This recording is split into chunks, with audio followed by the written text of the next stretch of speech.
एक गुरु का शिष्य बहुत गहन ध्यान कर रहा था, लेकिन उसका ध्यान केंद्रित नहीं हो रहा था। उनका मन सदैव विचारों से भरा रहता था।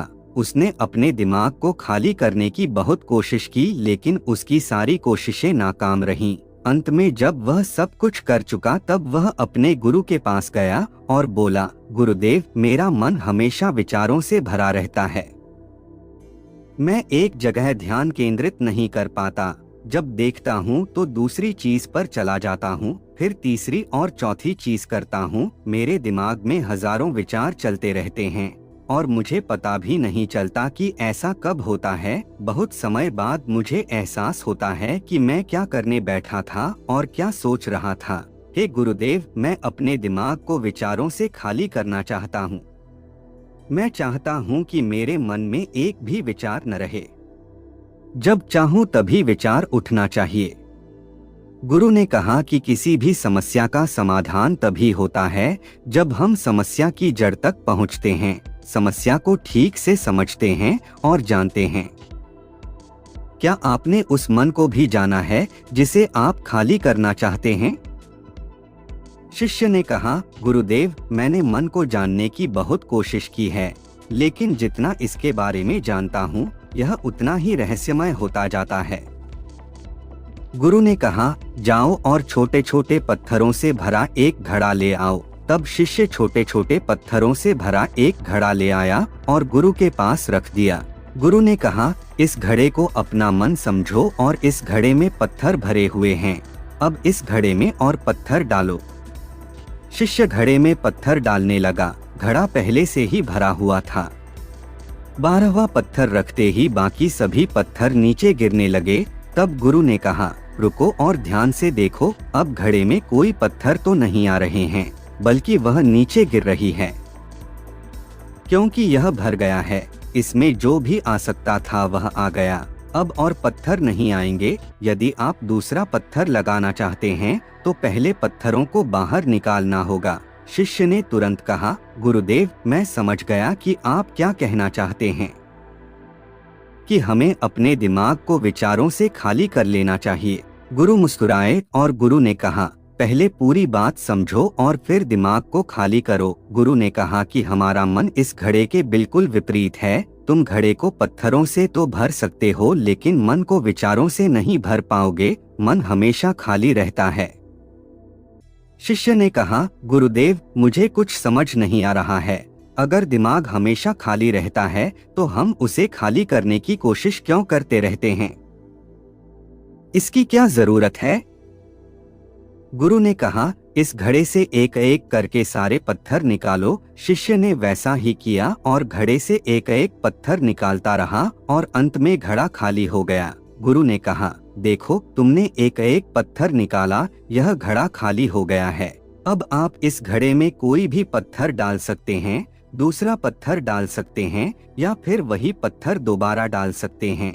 आप इसे आधा भर सकते हैं या फिर पूरा भर सकते हैं। शिष्य ने कहा, गुरुदेव, मैं भी ऐसा ही हूँ। मैं बता रहा हूँ कि मन को खाली करना है। ये तो पत्थर हैं, इन्हें आसानी से निकाला जा सकता है और घड़ा खाली किया जा सकता है, लेकिन मैं अपने मन को कैसे खाली करूं? गुरु ने कहा, इस खाली घड़े में एक पत्थर डालो और 2 पत्थर निकाल लो। शिष्य ने यह कहा, ऐसा कैसे हो सकता है कि जब इस घड़े में एक पत्थर होगा तो एक ही पत्थर निकलेगा, फिर 2 पत्थर कैसे निकल सकते हैं? गुरु ने कहा, चलो ऐसा करो, इस घड़े में 2 पत्थर डालो और 4 पत्थर निकाल लो। शिष्य ने कहा, गुरुदेव, यह कैसे संभव हो सकता है? ये कोई चमत्कारी बर्तन नहीं है कि 1 डालो तो 2 निकालो, 2 डालो तो 4। गुरु ने कहा, यह घड़ा चमत्कारी नहीं है, लेकिन तुम्हारा घड़ा यानी तुम्हारा मन चमत्कारी है। यदि आप इसमें एक विचार निकालेंगे तो इसके पीछे 2 विचार होंगे।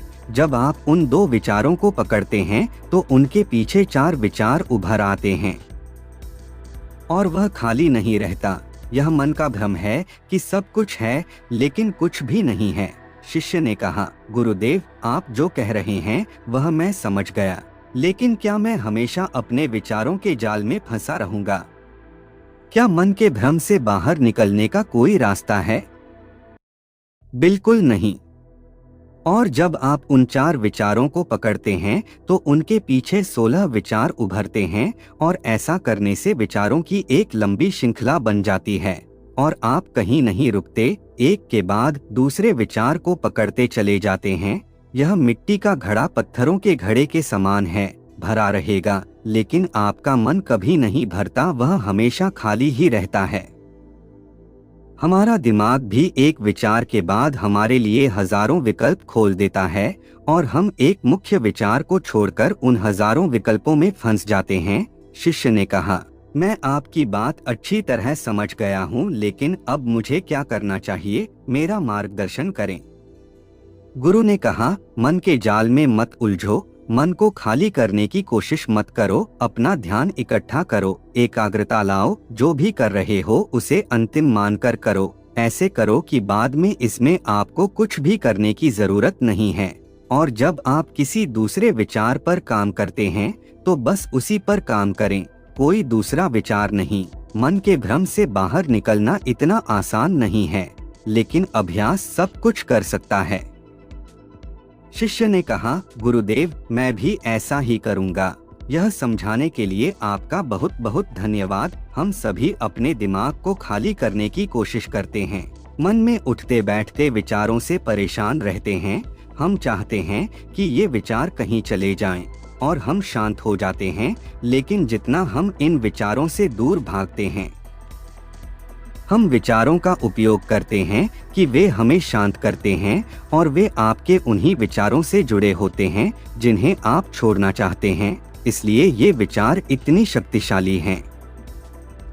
जब आप सोचना ही नहीं चाहते तो आप शांत रह सकते हैं। यह तभी संभव है जब आप शांत रहने की कोशिश करना बंद कर दें और अपनी समस्या को हल करने पर ध्यान दें, ध्यान केंद्रित करें और समझें कि चिंता करने से नहीं बल्कि सोचने से समाधान मिलता है। गुरु ने कहा, इस मिट्टी के बर्तन को पत्थरों से आधा भर दो। शिष्य ने वैसा ही किया। फिर गुरु ने कहा, अब इन पत्थरों में से एक पत्थर चुन लो और उस पत्थर की एक छोटी सी मूर्ति बनाकर मुझे दे दो। मैं जानता हूँ कि तुम एक अच्छे कलाकार हो। जब शिष्य ने 11वां पत्थर निकाला और उस पत्थर को तराशना शुरू किया तो उसे एहसास हुआ कि यह पत्थर अच्छा नहीं है। तो उसने घड़े से दूसरा पत्थर निकाला, उसे वह पत्थर भी पसंद नहीं आया। फिर उसने तीसरा पत्थर निकाला, उसका रंग उसे पसंद नहीं आया। फिर उसने चौथा पत्थर निकाला, लेकिन उसे इस पत्थर में एक दोष निकला। इस प्रकार उसने लगभग सभी पत्थर बाहर फेंक दिए। उसे ऐसा करते देख गुरु ने कहा, वह पत्थर जो तुमने पहली बार निकाला था, यह समझकर उसी पत्थर की खोज करो कि तुम्हारे पास कोई दूसरा पत्थर नहीं है। तब शिष्य ने उस पत्थर को ही खोजना शुरू कर दिया और उस पत्थर से उसने अपने गुरु की एक बहुत ही सुंदर मूर्ति बनाई और अपने गुरु को भेंट की और कहा, बहुत सुंदर, इस पत्थर से मूर्ति बनाई जा सकती है। मैं इसका विचार भी नहीं कर सकता था। गुरु ने कहा कि जब कोई दूसरा विकल्प नहीं है तो हम अपनी सारी ऊर्जा उसमें लगा देते हैं और उसे सर्वश्रेष्ठ बनाते हैं। जब कोई दूसरा विकल्प है तो हम सिर्फ पत्थर चुनते रहते हैं। मान लीजिए कि मूर्ति नहीं बनाई गई है,